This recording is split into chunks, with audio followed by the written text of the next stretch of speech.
We gaan praten over het voorzitterschap van de Tweede Kamer en waarom u daarmee ophoudt tot verdriet van velen. En om dat goed te kunnen doen, gaan we eerst even naar u kijken. Dames en heren, ik ben oprecht ontroerd door het vertrouwen dat u in mij heeft uitgesproken. Pardon, ik zit helemaal gebiologeerd naar die meneer te kijken. Dat hebben we allemaal wel eens. Oké, ja. Voorzitter, mag ik hier meteen een vraag bij stellen? Nee, echt niet. Jawel, want deze Nee, mevrouw Halsema, als ik zeg nee, is het nee. En ik schors de vergadering tot 7:15. Ja, het wordt wel laat, hoor. Je hebt een pyjamaatje bij je.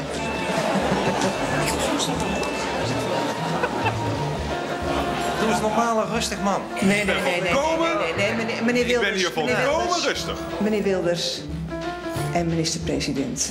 Ik zou nou heel graag willen dat u alle twee probeert op een behoorlijke manier met elkaar van gedachten te wisselen. Mijn vraag is, wie zal u wassen als u oud en hulpbehoevend bent? Meneer Van Dijk, u hoeft niet letterlijk antwoord te geven. Nee, meneer Brinkman. Gaat u alstublieft zitten. Gaat u zitten. Ja, dat laatste... Dat is maar 1 keer gebeurd, hè?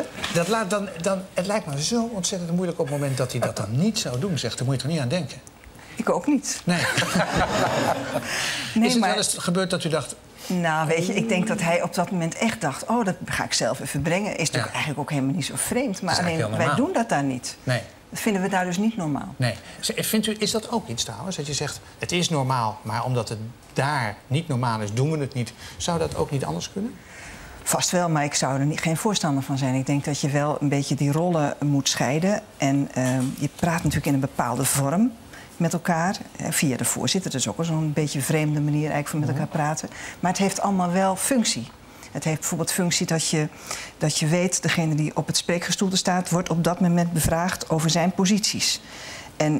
En dan moet je op dat moment niet nog een soort van ander traject erin gaan bouwen... met spullen die verder niemand kan lezen, niemand kan zien.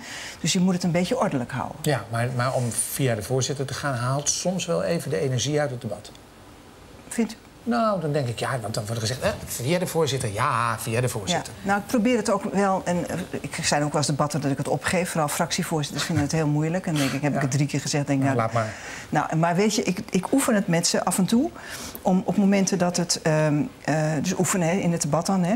Om op momenten dat het uit de hand loopt... om dan ook te kunnen ingrijpen. Want ik heb maar een paar, zeg maar, objectieve instrumenten. Dat is de klok, dat is het reglement... en dat is het spreken via de voorzitter. Hè? Want anders wordt het net als wat je net bij Sarkozy en Hollande zag. Nou, daar werd ik ook niet vrolijk van. Nee. Als je dat in de Kamer zou hebben. Dat vind ik nog niet echt meer heldere communicatie. Een van de dingen die u moet doen is onpartijdigheid in acht nemen. Ja.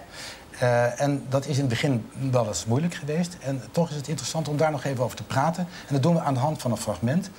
waarin de PVV'er Fritsma aan het woord is. Ja, maar het had niks met partijdigheid te maken. Zullen we daar straks over vragen, meneer? Oké, u bent de baas. Hier. Meneer, mevrouw de voorzitter. Feit is dat als iemand in deze Kamer een dubbele nationaliteit heeft... hij van hem of haar toch verwacht wordt om het Nederlandse belang te dienen... en dat niet verenigbaar... Meneer Fritsma, alle leden in deze Kamer hebben een eed afgelegd. Ja. En die eed is glashelder. Dat betekent dat ze alleen de belangen van de Nederlandse staat behartigen. Dat klopt. En juist dat loopt gevaar. Nee, meneer Fritsma, dat loopt op het moment dat zij die eed afleggen geen gevaar. Ik verzoek u vriendelijk om een paar stappen verder te gaan in uw betoog... want anders moet ik u het woord ontnemen. Ja, nou, ik heb geen paar stappen verder, dus dan laat ik het hierbij. Dat lijkt me verstandig. Maar ik blijf erbij dat het toch... nee, maar dan moet ik stel u echt voor om hier niets meer over te zeggen. Dank u wel. Wat vond u zelf van het optreden van u? Nou, wat ik zelf niet goed vond... is dat ik het niet nog beter kon uitleggen. Misschien zou ik het nu laten passeren. Dat sluit ik ook niet uit. Ik heb natuurlijk zelf ook wel bijgeleerd op dit moment. Maar ik vind nog steeds, en het heeft dus niks met partijdigheid te maken... maar het heeft te maken met het feit dat een aantal Kamerleden van allerlei partijen... die op dat moment niet aanwezig waren... in feite voor de voeten gegooid kregen dat ze mijn eed gepleegd hadden. Hè? Want je zweert de trouw aan de grondwet. En had hij het nou in abstractie gedaan... maar het ging ook naar aanleiding van de beëdiging aanstaande van een lid van het kabinet. Dus ik vond dat ik dat punt niet kon laten passeren op dat moment. Maar ik zou het nu, denk ik, beter uitleggen. Had u het woord mijn-eed gebruikt? Als u dat had gebruikt, had u het dan scherper gemaakt? Misschien had ik het dan scherper gemaakt, ja. Maar ik denk dat meneer Fritsma en ik daar beide ook van geleerd hebben. Maar het had niks te maken, werkelijk niks, met partijpolitiek. Maar waarom zou je het nu dan laten passeren? Nee, ik denk dat ik het niet zou laten passeren in de zin ik zou nooit de uitdrukking het woord ontnemen gebruikt hebben. Want dat werd altijd te pas en te onpas gebruikt in de Kamer. Want ik heb na de hand natuurlijk ook daar wel mezelf in verdiept. Waarom zeg ik dat eigenlijk zo makkelijk? Ja, omdat ik dat al mijn voorgangers ook hoorde zeggen. Maar dat werd een heel groot ding daardoor. En dat zou ik nu niet meer zo makkelijk daarbij zeggen. Want ik wil niemand in dit huis het woord ontnemen. U zou in het debat zijn gegaan? Nou, dat kan niet, want dat kan ik op de stoel niet. Dan moet ik uit de stoel en dan moet ik een ander in de stoel... hebben. En dan kan ik pas in debat. Dus dat maakt het ook ingewikkeld. En ik denk dat nu inmiddels wel, maar dat is allemaal terugkijkend... andere leden opgestaan waren en wel in debat zouden gaan. Maar toen zat men een beetje, ja, ik zeg het maar onparlementair... als konijnen in de koplamp te kijken. Is er sprake van de afgelopen jaren dat u daar zat... van een verruwing van het taalgebruik van de parlementariërs? Nee, dat vind ik niet. Er is wel ander taalgebruik, dagelijkse taalgebruik. Maar eind van de 19e eeuw verweten ze elkaar op basis van het uiterlijk... dat er wel weinig hersens in hun hoofd zouden zitten. Dus en men daagde elkaar voor duels uit. En in Engeland heb je nog steeds iemand die dus moet bewaken... dat er geen wapens in het parlement zijn in andere landen. Dus dat vind ik... Die heb altijd van die tijden dat het heel hoog oploopt... en dat het heel rustig aangaat. Maar het was wel zo dat er natuurlijk een nieuwe partij... met een heel nieuw woordenschat, laat ik het zo noemen. Hè? Maar ook andere nieuwe partijen. Ook de SP heeft een veel activistischer, extravertere manier van zich uitdrukken. En daar moeten de anderen ook wel een beetje mee om leren gaan. Is dat iets wat u helemaal in eentje mag beoordelen? Bijvoorbeeld of iemand knettergek genoemd mag worden in de Tweede Kamer. Is dat dan iets waarvan u dan later met anderen gaat praten van... moeten we dat voortaan toelaten? Is hier een grens gepasseerd of opgeschoven? Je hebt altijd we hebben dus het bestuur van de Kamer, het presidium heet dat... heeft altijd als vast punt kamerwerkzaamheden. En dan worden dit soort dingen zeker ook besproken. Dit is besproken? Ja. En dit kon gepasseerd worden? Knettergek heb ik het nu over. Ja, want knettergek, dat was al in een keer een schriftelijke vraag langsgekomen. En toen had ik onder andere de SGP gebeld. En er werd gezegd, ja, het is geen schennis, zeg maar, hoe heet dat? Blasfemie? Geen blasfemie. Dus. Maar had u gedacht dat knettergek blasfemie? Nee, natuurlijk niet. Maar ik vroeg ze, wat vinden jullie daar nou van? En ik noemde natuurlijk nooit de partij die dat doet. Dus dan bel ik een paar partijen. Ik zeg, wat vinden jullie daar nou van? U noemde net wel de partij, hè? U zei de SGP. Nee, ik noem nooit de partij die de vraag stelt. Want dan zou je de ene partij invloed geven. En ik heb dat 1 of 2 keer gedaan. Maar ze zei, nee, laat dat nou maar doorgaan. Is de SGP dan het morele gezag? Nee, maar ik bel niet alleen de SGP. Ik bel een stuk of... Agnes Kant heb ik ook gebeld. Die begon heel hard te lachen. En zo sondeer je een beetje van... want ik werk niet alleen voor mezelf. Dus je probeert altijd wel te zoeken... heb ik ook nog dekking als ik een besluit neem. En toen uiteindelijk heb ik net te gek. Het ging toen over vlinders vangen door jongelui die dingen gedaan hadden die niet konden in Marokko. Althans, dat was het beeld in de krant. Ja. En toen dacht ik, ja, dan sta ik daarvoor en dan heb ik het woord verboden. En dan vraagt een journalist mij, vindt u dat niet knettergek? Dan denk ik, ja, ik vind het ook knettergek. Dus dan moet ik dan, snap je? Dus ik denk, nou, laat maar gaan. Maar een paar weken later komt het in het debat. En dan denk je, ja, als ik nu gezegd van, u mag dat niet zeggen... Dan zeg je, ja, maar u heeft dat vorige week toegelaten in een schriftelijke vraag. Ik denk, ja. En we hebben natuurlijk het uitgangspunt dat als je je beledigd voelt in een debat... dan kan je daar altijd zelf bezwaar tegen maken. Gebeurt dat wel eens? Dat gebeurt, zeker. Dat gebeurt met regelmaat. Vooral als mensen zich in hun integriteit aangetast voelen. Dat kan ik me heel goed voorstellen. Dat je in je motieven... dat er aan je motieven getwijfeld wordt. Is het eigenlijk al niet beledigend dat een heleboel Kamerleden zitten te twitteren... als er iemand op de spreekgestoelte staat met een bewogen verhaal? Nou, met een bewogen verhaal gebeurt dat denk ik niet. Dan zitten mensen toch ook echt te luisteren. Maar de deelnemers aan het debat zie ik het niet veel doen. Ja, maar de mensen die erachter zitten, die zitten te luisteren... Ja. Ook wel eens. Een keertje. Ja, dat zijn geen trucfoto's. Maar nee, dat snap ik wel. Dat zou je nooit doen. Maar ik vind het niet beleefd, maar ik begrijp het wel. Maar is hier niet een rol voor de Kamervoorzitter? De Kamervoorzitter stuurt soms afschriften van de brieven die ik daarover krijg aan degene die daarin genoemd worden. Ook van mijn antwoord erbij. En ik leg in mijn antwoord altijd uit. En het is ook echt zo dat de Kamerleden maar heel weinig ondersteuning hebben. En als ze daar zitten te luisteren naar een debat en je krijgt af en aan mails binnen, hè, Ja.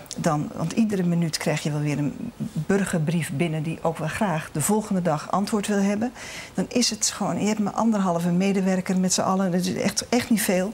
Dan ga je dat gewoon zitten beantwoorden. En je wil ook weten wat er gebeurt buiten. Maar dat zou u toch hier aan tafel heel gek vinden als wij met u zitten te praten en Job Pubbels gaat nog een beetje over die schreeuw zitten te twitteren met deze en Ja, gene. maar daarom zeg ik ook, ik vind als je met dus degene die het debat voeren, die met elkaar in gesprek zijn, die moeten dat ook beslist niet doen. En als ik stuur wel eens een briefje naar iemand van hoor eens, let nou op, want er wordt over je tegen je gesproken. De mensen in het publiek zitten nu allemaal massaal te twitteren terwijl u het woord heeft. Zou u dat netjes vinden als wij dat lieten passeren? Nou, ik heb het helemaal niet in de gaten. Dat was maar een voorbeeld. Ja. Nou, weet je, daar zou ik er zelf wat van zeggen, denk ik. En dat doen sommige leden het ook wel eens. Dan is de wacht en dan zeggen ze, luistert u nog? En dan gaan ze daarna weer verder. Dan hebben ze ook gelijk. En soms doe ik het. Alleen weet je moet als voorzitter niet te veel ertussendoor komen. Dat heb ik mezelf voorgenomen, probeer ik niet te doen. We hebben net, toen we met Johan Fred spraken, al een beetje besproken dat politiek soms helemaal de attractiviteit mist. Vooral bij jongere mensen die denken, ja, dat gezeur er allemaal. Heb je nou zelf een idee, als je er zo lang zit, dit zou best eens anders kunnen? Nou, ik weet niet of ik het helemaal met je eens ben. Ik vind wel dat we dus beter moeten kijken of die agendas afstemmen. Hè? Dus onderwerpen pakken die mensen ook echt boeien. Maar de kijkcijfers tussen hen nemen toe, ook naar de politiek. En ik denk door de meer dagelijkse taalgebruik dat mensen zich er ook meer bij betrokken kunnen voelen. Of er nou veel aan werkvormen nog te verbeteren valt die mensen nog erbij betrekken, ja, vast wel. En dat inspirerende verhaal, denkt u dat het daar... Daar moet het van komen. Maar bent u mee eens dat er niet echt is op dit moment? Sommigen meer dan anderen. Maar dat gaat over talent, toch? Dat gaat over talent, maar er zitten ook op dit moment een aantal jonge mensen met heel veel talent. En er zitten een aantal ouderen, vind ik, waar ik altijd door geboeid word als ze wat zeggen. Maar niet alle 150 hebben natuurlijk hetzelfde retorische talent. Dat is ze missen alle 150? 149, ja, natuurlijk. Ik vind het een Waarom houdt u er dan mee op beslissing. eigenlijk? Nou, omdat als er nu weer verkiezingen zijn, dan is dat pas in 2017. Hè? Dus je rekent altijd mei na de datum van de verkiezingen tussentijds. Dan moet ik dus beloven dat ik 5 jaar met evenveel enthousiasme als ik dat nu doe. Dat vind ik een lange tijd om te overzien. Ook als u weer voorzitter zou mogen worden? Maar dat weet je niet. Het is een hele vrije keus. Maar zelfs dan, want het is toch ook wel een heel zwaar beroep. En je wordt een beetje voorspelbaar. Het is aan de ene kant goed dat je voorspelbaar doet. Iedereen weet een beetje wat ze van je kunnen verwachten. Maar aan de andere kant ben ik ook wel eens bang dat ik ze ga vervelen. Maar dat zult u misschien ook wel eens hebben. U moet het doen. U verveelt toch nooit? Nee, maar dat u bang bent dat de mensen... dat iedereen je voorspelbaar gaat vinden. Daar moet je ook mee uitkijken. Als ze genoeg van je hebben en je voor die tijd weg zijn. Voor die tijd weg zijn. Wat ga je doen? Is het ook een beetje een kansberekening? Want ik heb natuurlijk een goede kans dat de Partij van de Arbeid niet echt fantastisch scoort tijdens die verkiezingen. En dan wordt de kans dat een PvdA-lid weer herkozen wordt als het is een vrije keuze als het gaat zoals het zou moeten gaan. Een partij die een hele kleine weinig zetels heeft, dan de kans om dan Kamervoorzitter te worden is natuurlijk toch een stuk kleiner.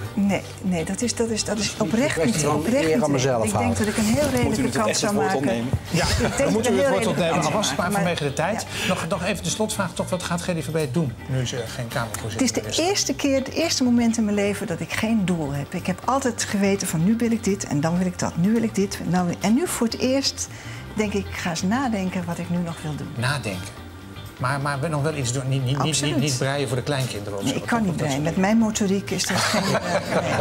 kan niet eens, dat is een belofte.